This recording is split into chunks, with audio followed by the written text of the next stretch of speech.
هاي الإبرة الوحيدة منتخب من كل الشرق الأوسط، مستشفى السدرة داخل قطر بس زين. تملك هاي الإبرة.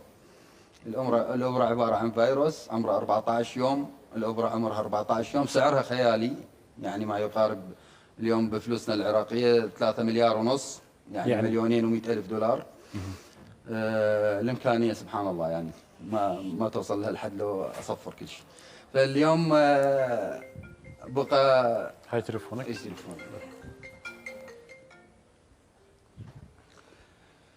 اليوم العلاج يمع الله اولا، وعن طريقك. لا مش عن طريقك، انت الله سبحانه وتعالى، لا تقول انا. الله سبحانه وتعالى. سبب استاذ خالد. الله اليوم الله يقول اعملوا بالاسباب الطبيعيه، اليوم انا السبب الطبيعي. الله سبحان الله، كنت بامنيتي اوصل لقطر بكاس العالم ولهذا المكان.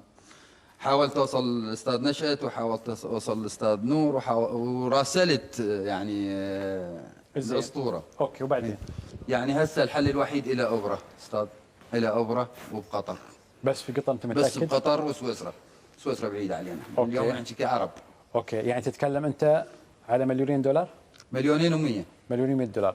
زين، الله لا يقول، الله لا يقول، الله لا يقول، اذا ما اخذ الابره للمجهول استاذ، يعني حسب كلام الدكتور عبيده اللي هو اختصاص بروفيسور بالجامعه الامريكيه.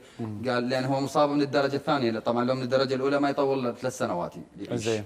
من الدرجه الثانيه يعيش من 8 الى 10 سنوات. زين. يتوقف عن عضلات الرئه والقلب. فلازم ياخذ هذه الابره. يعني هي الابره الحل الوحيد بعد رحمه الله سبحانه وتعالى.